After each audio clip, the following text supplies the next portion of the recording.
Hi friends, today we'll be starting the next chapter in our poly set, that is magnetic effects of current. Okay. Now in this second chapter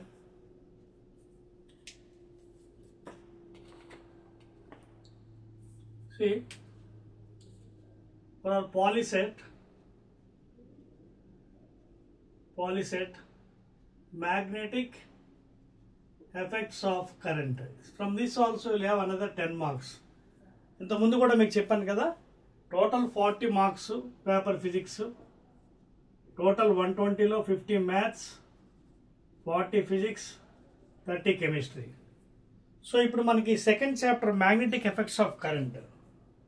దీంట్లో questions ఎలా ఉంటాయో ముందు చూద్దాం. మనం first of all synopsis చదువుదాం. ఓకేనా? Synopsis ముందు చూసినట్టయితే మనకి క్లియర్గా ఉంటుంది. So let us study about the synopsis అంటే కాన్సెప్ట్. ఓకేనా? సో ఫస్ట్ ఆఫ్ ఆల్ అసలు ఈ చాప్టర్ యొక్క మెయిన్ ఇంపార్టెన్స్ తెలుసుకుందాం. ఎందుకంటే ఇంతకుముందు ఈ చాప్టర్ మ్యాగ్నెటిక్ ఎఫెక్ట్స్ని ఎలక్ట్రోమాగ్నెటిక్స్ అని ఉండేది. అంత ముందు కాలంలో మనకి ఏంటంటే అప్ టు 1819, 1820 వరకు, 1819 to 1820 మనకి మ్యాగ్నెటిజం, ఎలక్ట్రిసిటీ రెండు సెపరేట్ చాప్టర్స్గా ట్రీట్ చేశారు. అంటే సబ్జెక్ట్ డెవలప్ అవ్వకముందు. ఎప్పుడైతే 1819, 1820లో ఒక ఫేమస్ సైంటిస్ట్ హ్యాన్స్ క్రిస్టియన్ ఆర్స్టెడ్, సో ఈ సైంటిస్ట్ ఏం చేశాడంటే పాపం ఒక క్లాస్ రూమ్లో పిల్లలకి పాఠాలు చెప్తున్నాడు అనమాట. ఒక చిన్న ఎక్స్పెరిమెంట్ చేస్తున్నాడు. సర్క్యూట్, ఇలా ఒక సర్క్యూట్ పెట్టాడు, సింపుల్ సర్క్యూట్, ప్లగ్కి బ్యాటరీ, తర్వాత ఒక బల్బు, ఏదో సింపుల్ సర్క్యూట్ ఎక్స్ప్లెయిన్ చేస్తున్నాడు. ఓకేనా? ఇలా ఎక్స్ప్లెయిన్ చేస్తున్నప్పుడు ఏం జరిగిందంటే ఒక చిన్న కాంపాస్ కింద పెట్టాడు ఆయన, మ్యాగ్నెటిక్ కాంపాస్. పెట్టినప్పుడు సడన్గా వాట్ ఈ found is the compass needle is deflecting. The north pole of the compass was deflecting. అరే అదేంటి, నేను సర్క్యూట్ ఎక్స్ప్లెయిన్ చేస్తున్నాను కదా స్టూడెంట్స్కి, కాంపాస్ ఎలా డిఫ్లెక్ట్ అయిందని ఆయనలో ఒక ఆలోచన వచ్చింది. ఎవరిలోని? ఈ సైంటిస్ట్ ఉన్నారు కదా, హ్యాన్స్ క్రిస్టియన్ ఆయిర్స్టెడ్, అరౌండ్ 1819, 1820. అంతవరకు మాత్రం ఫిజిక్స్లో ఎలక్ట్రిసిటీ వేరే, మ్యాగ్నెటిజం వేరే ఉండే సబ్జెక్టు, ఇది కనిపెట్టక ముందు. సో సడన్లీ ఆయనకు ఒక మైండ్లో ఒక థాట్ వచ్చింది. ఆహా ఓకే, అంటే బికాస్ ఈ సర్క్యూట్లో ఏదో కరెంట్ పాస్ అవుతుంది, దానివల్ల సంథింగ్ ఏదో డిఫ్లెక్ట్ అయిందంటే ఇక్కడ మ్యాగ్నెటిక్ ఎఫెక్ట్ కూడా ఉందని ఆయనలో ఒక ఆలోచన వచ్చింది అనమాట. So then he got some conclusions అనమాట. From this experiment this Oersted scientist got some conclusions. So conclusions ఏంటంటే ఆయన కనుక్కున్నది, number 1, electricity at rest. Electricity at rest will have only electric charges. So ఆయన ఫస్ట్ కంక్లూజన్ ఎక్స్పెరిమెంట్ వాళ్ళు ఏం కనుగొన్నారంటే, Hans Christian Oersted around 1819, 1820 electricity రెస్ట్లో ఉన్నప్పుడు electric charges మాత్రమే ఉంటాయి. First point. Second one, electricity in motion. Electricity in motion will have both electric and magnetic fields. ఎందుకంటే ఈ రెండు కూడా వెక్టార్స్, సదిశలు ఇవి, మ్యాగ్నెటిక్ డైరెక్షన్ రెండు ఉంటాయి. కాబట్టి ఎలక్ట్రిసిటీ మోషన్ ఉన్నప్పుడు అంటే కండక్ట్ అవుతున్నప్పుడు, కండక్టర్ ఎలక్ట్రిక్ ఛార్జ్ ఫ్లో అవుతున్నప్పుడు, ఆల్రెడీ మనం కరెంట్ ఎలక్ట్రిసిటీలో ఛార్జ్ ఫ్లోయింగ్ ఇన్ కండక్టర్ గురించి చదివాం. So when electricity is flowing, electrons are flowing in conductor, both electric and magnetic fields ఉంటాయని ఆయన ప్రతిపాదించారనమాట. తర్వాత లాస్ట్ వన్ ఏంటంటే the directions of magnetic field and current is given by the following rules అని కనిపెట్టాడు. Given by following rules. The directions of magnetic and current field is given by the following rules. అయితే మనకి 10th క్లాస్లో సిలబస్లో ఎన్ని ఉన్నాయో అవే చెప్పుకుందాం. ఎందుకంటే ఇంటర్మీడియట్ లెవెల్కి వెళ్ళినప్పుడు మరికొన్ని ఉంటాయి రూల్స్. ఇవి మీకు 10th లెవెల్లో ఎన్ని ఉన్నాయో అవే మనం చదువుకుందాం. ఓకేనా? సో ఇప్పుడు నేను రూల్స్ ఇస్తాను. అర్థమైంది కదా మీకు ఈ సబ్జెక్ట్ ఎలా డెవలప్ అయిందో? It is developed by scientist called Oersted, great scientist. ఓకేనా? ఇప్పుడు రూల్స్ అండ్ రెగ్యులేషన్స్ మనం చదువుకుందాం. నోట్ చేసుకోండి ఇవి. రైట్. సో మీకు మీ సిలబస్లో మనకి ఈ రూల్స్ అండ్ రెగ్యులేషన్స్ ఎన్ని ఉన్నాయని మనం చూద్దాం ఆయిర్స్టెడ్ ఎక్స్పెరిమెంట్ ద్వారా. సో మొట్టమొదటిగా ఆయన ఏం చేశారంటే, ఈ ఎక్స్పెరిమెంట్ చెప్పాను కదా, ఒక సర్క్యూట్ చెప్పాడు, ఎక్స్ప్లెయిన్ చేస్తున్నాడు పిల్లలకి స్టూడెంట్స్ క్లాస్ రూమ్లో. కాంపాస్ డిఫ్లెక్ట్ అయింది. ఓకేనా? సో దాని ద్వారా ఆయన కనుక్కునేది ఏంటంటే కొన్ని రూల్స్ అనమాట. కొన్ని రూల్స్ కనిపెట్టారు. అంటే కరెంట్ డైరెక్షన్ ఎలా ఉంటుంది, మ్యాగ్నెటిక్ ఫీల్డ్ డైరెక్షన్ ఎలా ఉంటుందని ఆయన ఇవ్వడం జరిగిందనమాట. ఓకేనా? రైట్. ఫర్ ఎగ్జాంపుల్ మనకి మొదటి రూల్ చూద్దాం. ఫస్ట్ రూల్ ఆయన ఏం చేశాడంటే, సపోజ్ ఒక వైర్ తీసుకున్నాడు, స్ట్రైట్ వైర్ అనుకున్నది, current wire PQ. Suppose this is the direction of current flowing. ఇది కరెంట్ డైరెక్షన్ అనుకుందాం. ఇది లాంగ్ వైర్ అవ్వచ్చు, ఇన్ఫినిటీ వైర్ అవ్వచ్చు, ఎంత తీసుకోవచ్చు మనం. సో ఇందులో నుంచి కరెంట్ డైరెక్షన్ వెళ్తున్నప్పుడు ఆయన నేను ఇలా చూపిస్తాను, ఇంకా better, it's better PQ. Okay, మొదటి రూల్ చూద్దాం.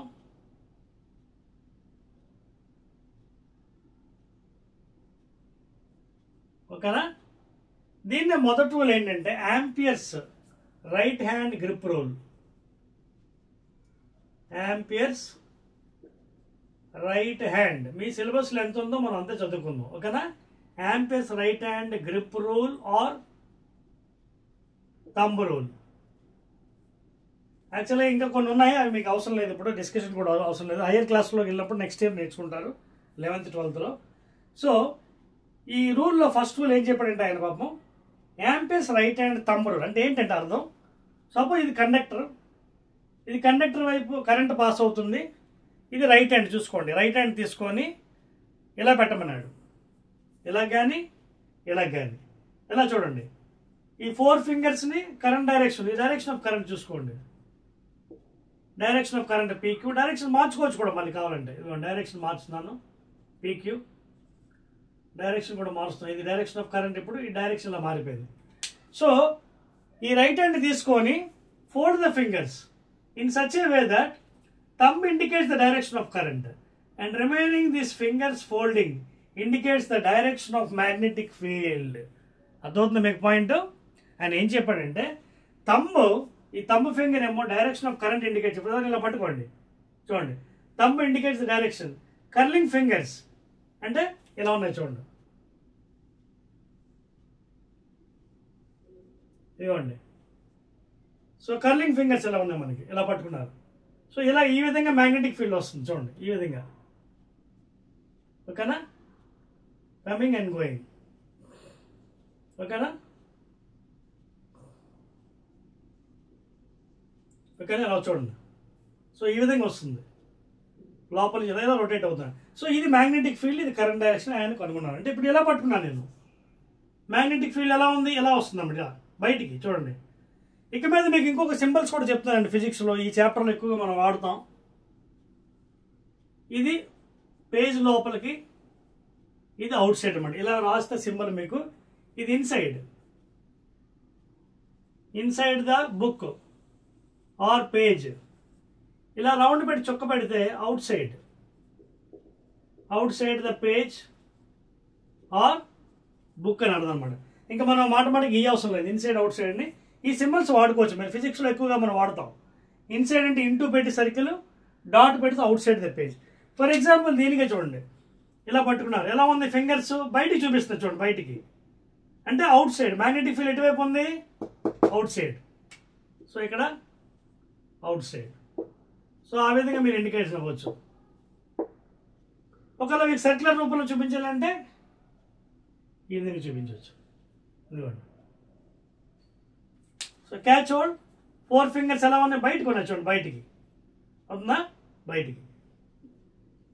సో ఇక్కడ మ్యాగ్నెటిక్ ఫీల్డ్ ఎటువైపు ఉంది, direction of B, out side. Magnetic field B indicate చేస్తాం, B మ్యాగ్నెటిక్ ఫీల్డ్ వెక్టర్ కాబట్టి out side the board are page. ఓకేనా?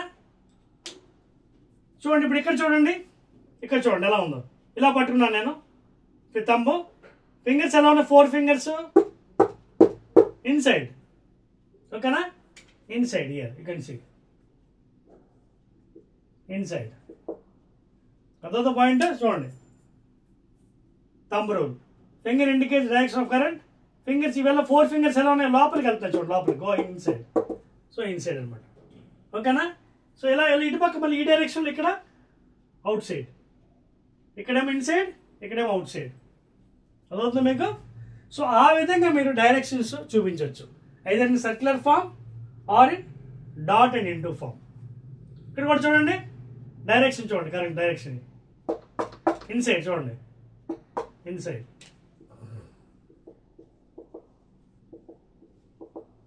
Magnetic field direction. సో ఈ విధంగా డైరెక్షన్ పెట్టి 4 ఫింగర్స్ లోపలికి వెళ్తున్నాయి. So magnetic field inside. ఇక్కడ చూడండి coming outside. So like this we can find by using Ampere's right hand thumb rule or grip rule అనమాట. ఇది ఫస్ట్ రూల్ మీ సిలబస్లో చెప్పవచ్చా? రైట్. సో నెక్స్ట్ మరి కొంచెం ముందుకు వెళ్దాం. So amperes right hand grip rule ఉపయోగించి మీరు direction of the current magnetic field కనుక్కోవచ్చు. తర్వాత మీకు కొన్ని ఎక్స్పెరిమెంట్స్ కూడా చెప్తున్నానండి కాన్సెప్ట్ వైజ్గా. అదేంటంటే ఫర్ ఎగ్జాంపుల్ ఒక బార్ మ్యాగ్నెట్ తీసుకుందాం. ఒక బార్ మ్యాగ్నెట్, ఇది నార్త్ సౌత్ పోల్, దాని యొక్క పోల్స్, ఇవి పోల్స్. సో జనరల్గా ద రూల్స్ రెగ్యులేషన్స్ ఎలా ఉంటాయంటే బార్ మ్యాగ్నెట్కి మ్యాగ్నెటిక్ ఫీల్డ్ నార్త్ నుంచి సౌత్ వెళ్తుంది చూడండి. ఎప్పుడు కూడా నార్త్ నుంచి సౌత్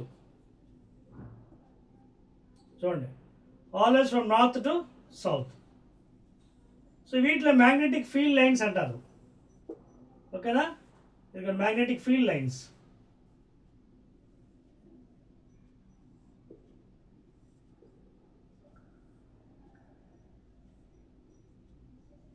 ఓకేనా? అర్థమవుతుంది మీకు పాయింట్స్. సో ఈ విధంగా మనం మ్యాగ్నెటిక్ ఫీల్డ్ లైన్స్ డ్రా చేయొచ్చు bar magnet. So this is a bar magnet. తెలుగులో దీన్ని దండాయస్కాంతం అంటారు. Bar magnet field lines. ఏ field lines? Magnetic field lines అనమాట. చూడండి ఎప్పుడు కూడా రూల్స్ ఏంటంటే, రూల్స్ కొన్ని ఉన్నాయి చాలా ఇంపార్టెంట్ ఇక్కడ. Always it starts from north and end to south. ఓకేనా?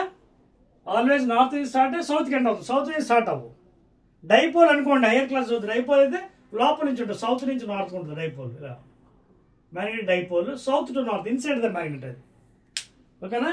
సో ఎప్పుడు కూడా నార్త్ నుంచి స్టార్ట్ అయ్యి సౌత్, నార్త్ నుంచి వెళ్ళిపోతుంది చూడండి, నార్త్ నుంచి వెళ్ళిపోయి సౌత్ వైపు వస్తుంది. మీరు మ్యాగ్నెట్ మార్చినా సరే డయాగ్రామ్ చూడండి మారుతుంది.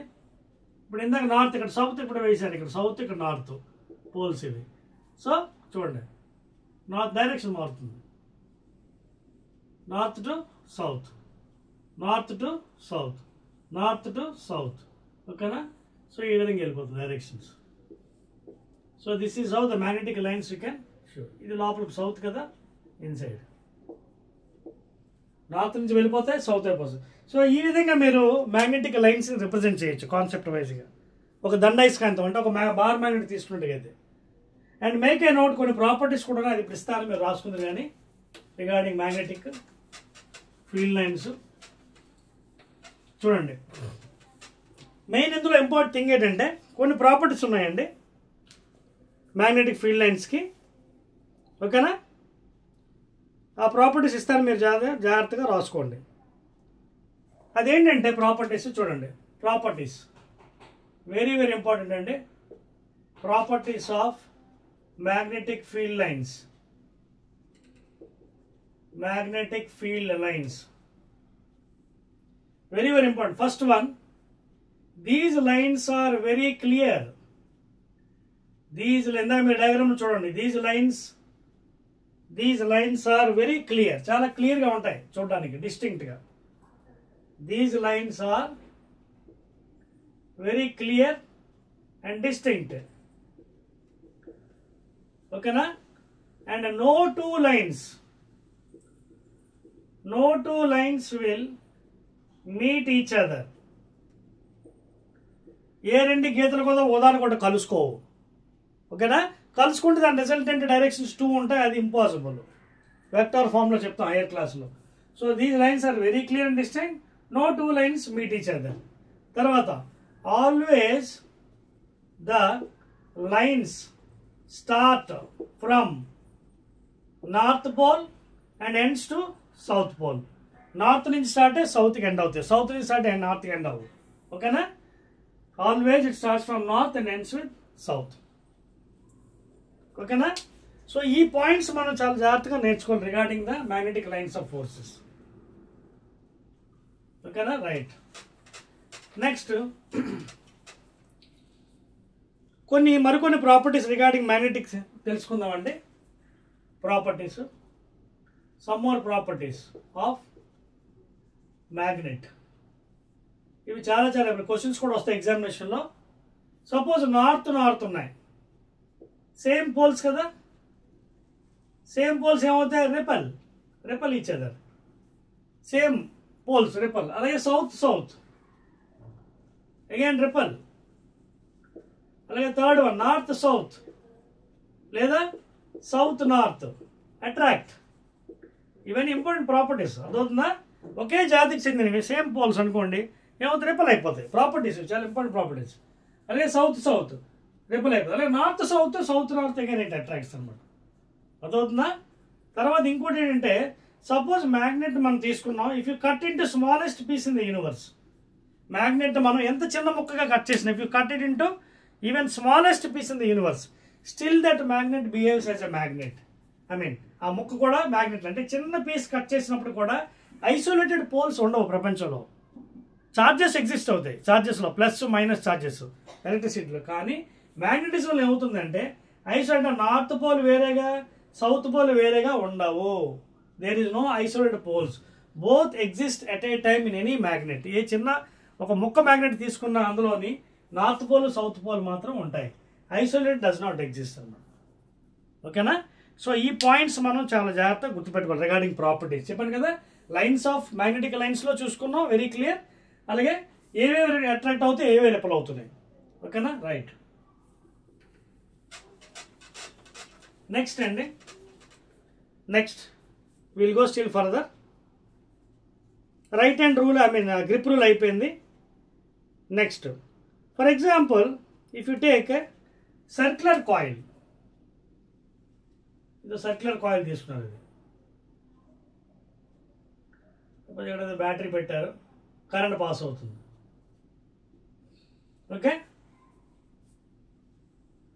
ఇవ్వండి, బ్యాటరీ పెట్టారు, కరెంట్ పాస్ అవుతుంది. ఇదేమో ఇలా పాస్ అవుతుంది క్లాక్ వైజ్, ఇదేమో ఇలా పాస్ అవుతుంది, సారీ ఇది యాంటీ క్లాక్ వైజ్ ఇలా పాస్ అవుతుంది, ఇది క్లాక్ వైజ్. ఓకేనా? Clock wise direction. ఓకేనా? సో ఇక్కడ కూడా మీరు కావాలంటే మన right hand amperes right hand thumb rule లేదా గ్రిప్ రూల్ యూజ్ చేయొచ్చు. యాంపియర్స్ చూడండి, ఈ రూల్ ఉపయోగించి మనం ఫీల్డ్ ఎటువైపు కనుకోవచ్చు. లేదా మీకు ఇంకొక రూల్ కూడా ఉందండి ఈజీ మెథడ్లో కనుక్కోవడానికి. Even though it maybe 10th క్లాస్లో చెప్పకపోయినా కూడా రైట్ హ్యాండ్ కర్ల్ రూల్ అని కూడా ఉంది. Right hand curl rule. Ampere's right hand thumb రూలే కాకుండా రైట్ హ్యాండ్ కర్ల్ రూల్ కూడా ఉంది. రైట్ హ్యాండ్ కర్ల్ రూల్ అంటే ఏం లేదండి, ఇదో కుడి చేయి అనమాట. ఇలా కుడి చేయి తీసుకొని కరెంట్ ఎటువైపు అయితే డైరెక్షన్లో వెళ్తుందో చూడండి, ఈ 4 ఫింగర్స్ కరెంట్ ఏ డైరెక్షన్లో వెళ్తుందో ఆ డైరెక్షన్లో తిప్పండి. తిప్పి థంబ్ ఎటువైపు వెళ్తుంది చూడండి, లోపలికి వెళ్తుంది. సో ఇక్కడ మ్యాగ్నెటిక్ ఫీల్డ్ లోపలికి ఉంది. అదొక పాయింట్. ఆ విధంగా కూడా కనుక్కోవచ్చు. ఇది చాలా సింపుల్ రూల్ అండి, రైట్ హ్యాండ్ కర్ల్ రూల్. 4 ఫింగర్స్ని rotate along the direction of the current. ఏ విధంగా వెళ్తుంది, లేదా మీరు మామూలు దీంతో కూడా చేయొచ్చు. ఓకేనా? కరెంట్ డైరెక్షన్లో చూడండి ఇలా లోపలికి వెళ్తుంది. అదొద్దు, అలా కూడా చేయొచ్చు. ఇది చూడండి, ఇలా కూడా చేయొచ్చు. సో మీరు ఏ విధంగా చేసినా డైరెక్షన్ కనుక్కోవచ్చు. ఇప్పుడు ఇక్కడ చూడండి, ఈ రూల్ అప్లై చేయండి. కరెంట్ డైరెక్షన్ ఎటువైపు వెళ్తుంది, యాంటీ క్లాక్ వైజ్. సో ఇవి థంబ్ అటువైపు తిప్పండి, ఐ మీన్ ఫింగర్స్ తిప్పండి. థంబ్ మన వైపు వస్తుంది, మీ వైపు, కెమెరా వైపు. సో ఇక్కడ ఏమవుతుంది, మ్యాగ్నెటిక్ ఫీల్డ్ అవుట్ సైడ్. చూడండి, అవుట్ సైడ్. సో ఆ విధంగా మనం రైట్ హ్యాండ్ కర్ల్ రూల్ కూడా, even though it is higher than your subject, ఈ రూల్ ఉపయోగించి మ్యాగ్నెటిక్ ఫీల్డ్ కూడా కనుక్కోవచ్చు. లేదా గ్రిప్ రూల్ ఉపయోగించి కూడా కనుక్కోవచ్చు మనం. ఓకేనా? రైట్ హ్యాండ్ థంబ్ రూల్ లేదా grip rule. So like this you can find the direction of magnetic field ఎటువైపు వెళ్తుంది అనేది మనం కనుక్కోవచ్చు. బయటకు వస్తుందా, లోపలికి వెళ్తుందా. whether it may be clockwise or anti-clockwise direction. Okay. Next one, after circular loop, magnetic field effect. ఇందాక ఆల్రెడీ మనకి స్ట్రైట్ కండక్టర్ చెప్పేసాం కదా, సో మళ్ళీ చెప్పాల్సి ఉంది అక్కడ మ్యాగ్నెటిక్ ఫీల్డ్ అలా రైట్ హ్యాండ్ థంబ్ రూల్తో కట్టవచ్చు. Next one, magnetic field on a solenoid. magnetic field for a solenoid.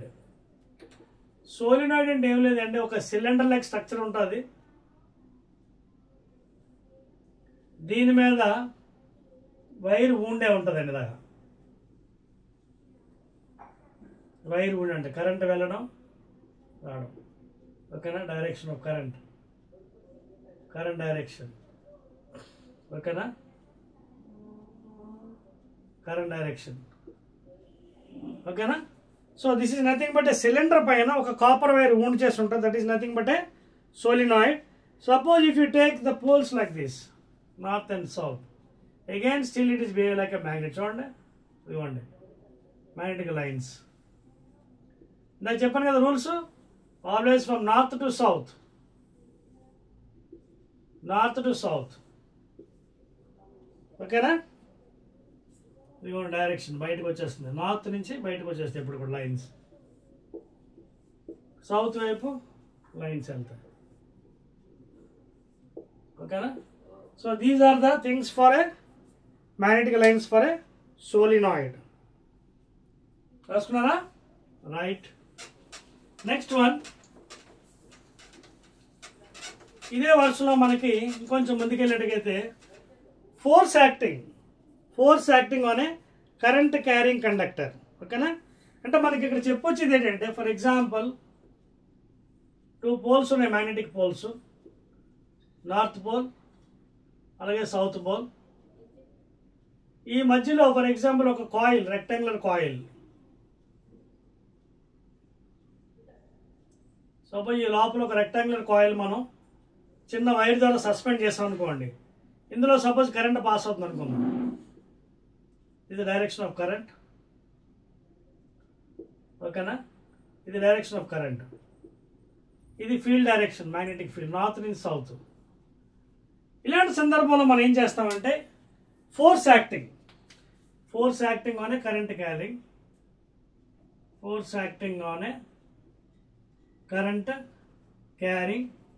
Conductor. మీకు ఆల్రెడీ చెప్పాను, ఏదైనా కండక్టర్లో కరెంట్ పాస్ అవుతే అదొక మ్యాగ్నెట్లో బిహేవ్ చేస్తుంది. బికాస్ ఫ్రమ్ ఈ చాప్టర్లో ఆల్రెడీ చెప్పాం, కరెంట్ పాస్ అవుతుందని మ్యాగ్నెటిక్ ఫీల్డ్ ఉంటుంది. So current carrying conductor also behaves like a magnet, in other words.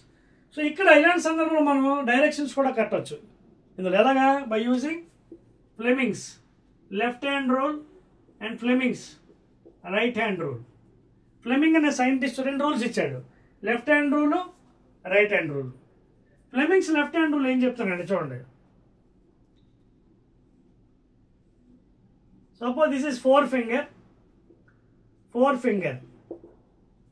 Fleming's left hand rule చూడండి, to find the direction of current, magnetic field and force. Okay, ఇవి చాలా important. జనరేటర్స్లోని, electric మోటార్స్లోని ఇలాంటి సందర్భంలో మనకి ఒక మ్యాగ్నెట్ని, ఒక కాయిల్ని magnet మధ్య సస్పెండ్ చేసినప్పుడు డైరెక్షన్ ఆఫ్ కరెంట్, ఫోర్స్ ఎలా ఉన్నాయని కూడా ఈ రూల్స్ ద్వారా కనుక్కోవచ్చు. సో ఫ్లెమింగ్ అనే సైంటిస్ట్ ఏం చెప్పాడంటే, stretch your 3 fingers of your left hand, 4th finger, middle finger and thumb finger. Such a way 3 or 3 కూడా ఉదాహరణ కూడా పర్పెండిక్యులర్ ఉండాలి. ఎలాగా?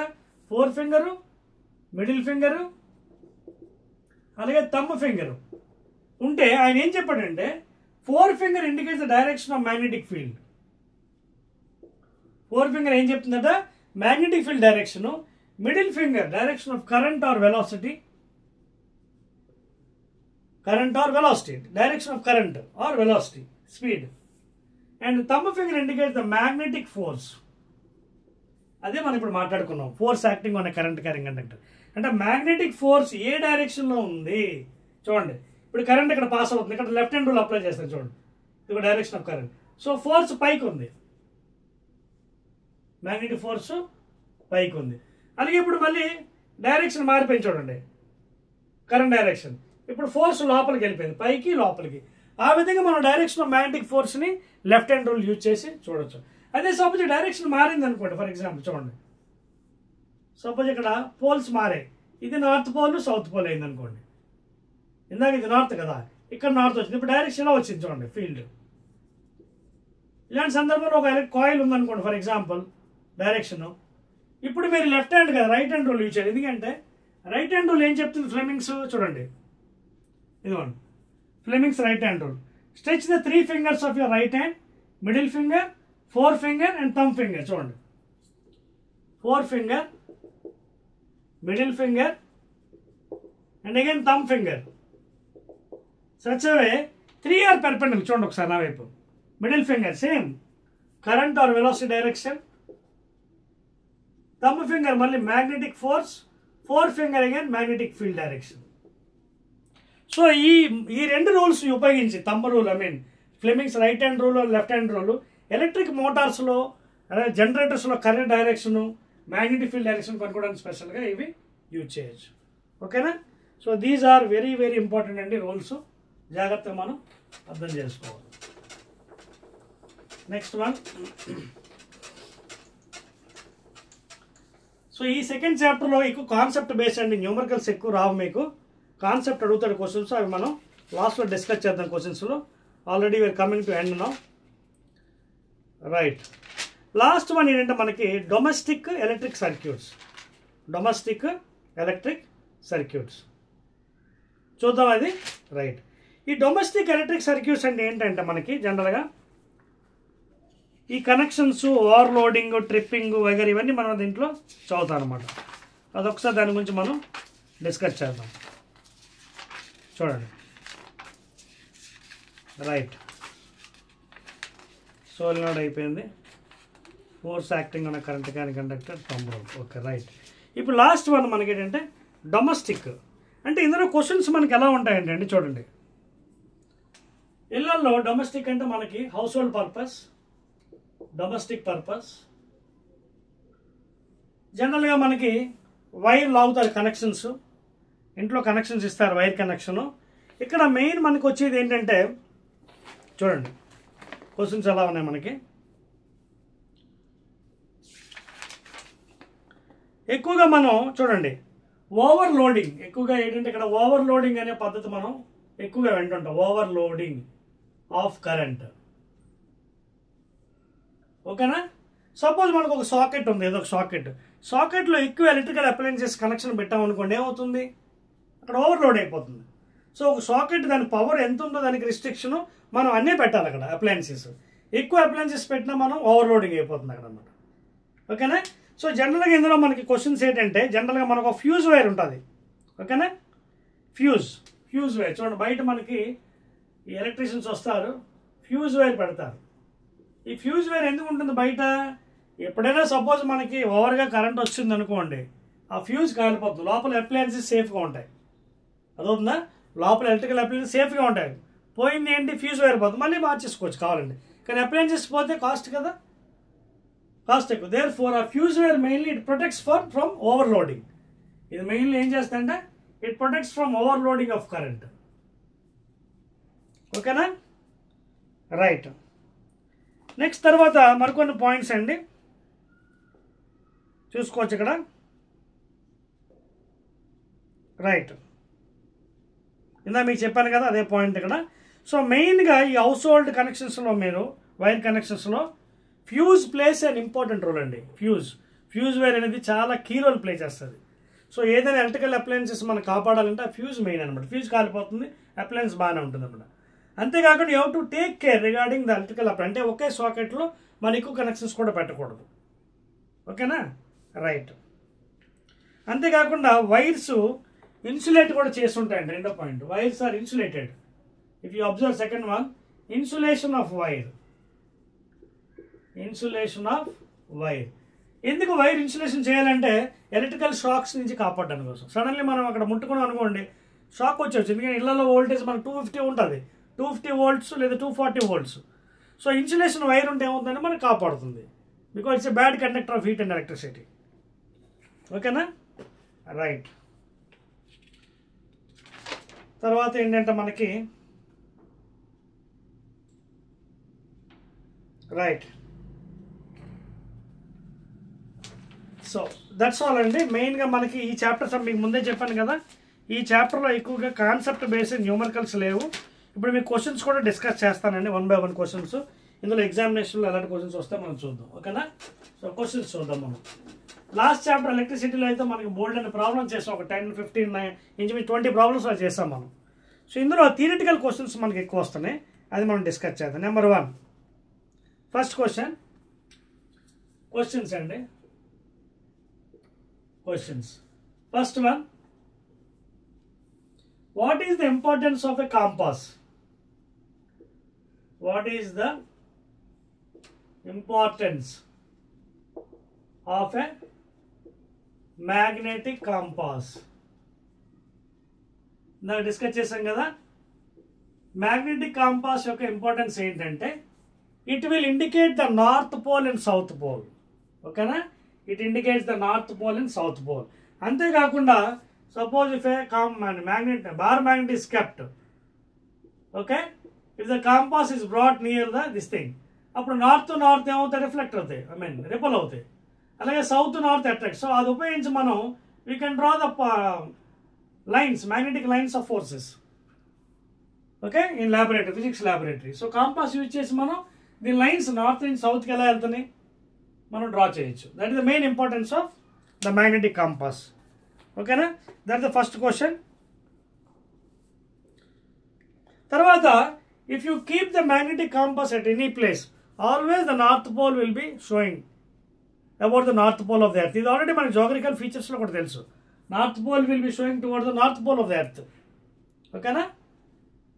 So with that we can find the directions of the north pole ఎటువైపు ఉంది, south pole ఎటువైపు ఉంది తెలుసుకోవచ్చు మనం. That is the main importance of the compass, magnetic compass, ఓకేనా. Right. Next, what is meant by magnetic field? Second question ఇందులో మనకు వచ్చేది ఏంటంటే అసలు మ్యాగ్నెటిక్ ఫీల్డ్ అంటే ఏంటి? చూడండి ఒకసారి, ఇక్కడ మ్యాగ్నెట్ పెట్టాం. The region or space around the magnet where its influence is felt. Theoretical questions అండి. ఇక్కడ ఇంత ముందులాగా మనకి ఏబిసిడీలు క్వశ్చన్స్ ఏమి ఉండవు, థియరిటికల్. అంటే మీకు ఎగ్జామినేషన్లో ఏబిసిడీలు ఇవ్వచ్చు, ఆల్టర్నేటివ్స్, ఓకేనా. బట్ ఇది థియరిటికల్ పార్ట్ కాబట్టి చాప్టర్ మనం క్వశ్చన్స్ వైజ్గా డిస్కస్ చేద్దాం, న్యూమరికల్స్ ఏం లేవు కాబట్టి. So next one, magnetic field అంటే ఏంటంటే the region or space around the magnet where its influence is felt. So ఈ చుట్టుపక్కల ఎంత ప్రాంతం వరకే దీని ఇన్ఫ్లుయెన్స్ ఉంటుంది, that is called as magnetic field. దాని తెలుగులో అయస్కాంత క్షేత్రం కూడా అనుకోవచ్చు, మ్యాగ్నెటిక్ ఫీల్డ్, ఓకేనా. Next third one, same poles repel each other, like north north, south south. Next, opposite poles, okay, unlike poles, opposite poles will attract each other, north south gaani, south north gaani, opposite poles ఎప్పుడు కూడా attract each other. అదవుతుంది కదా. తర్వాత, these lines, magnetic lines are very clear and distinct. These lines are very clear. These lines are very clear and distinct. Next point, very clear and distinct. No two lines of magnetic lines will meet each other.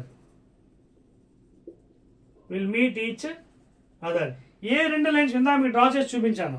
No two lines very clear, ఓకేనా. తర్వాత, the lines will always start from north, it starts from north and ends to south. Magnetic lines ఎప్పుడు కూడా ఎక్స్టర్నల్గా north నుంచి start అయ్యి south, ఇంటర్నల్గా south నుంచి వెళ్ళి నార్త్కి వెళ్తే అది మ్యాగ్నెటిక్ డైపోల్, అది హైయర్ క్లాస్ చదవచ్చు. This is the 7th point and important point. Next, ఈ పాయింట్ 8th పాయింట్ కూడా తీసుకోవచ్చు after learning about all these things, ఓకేనా. Next thing,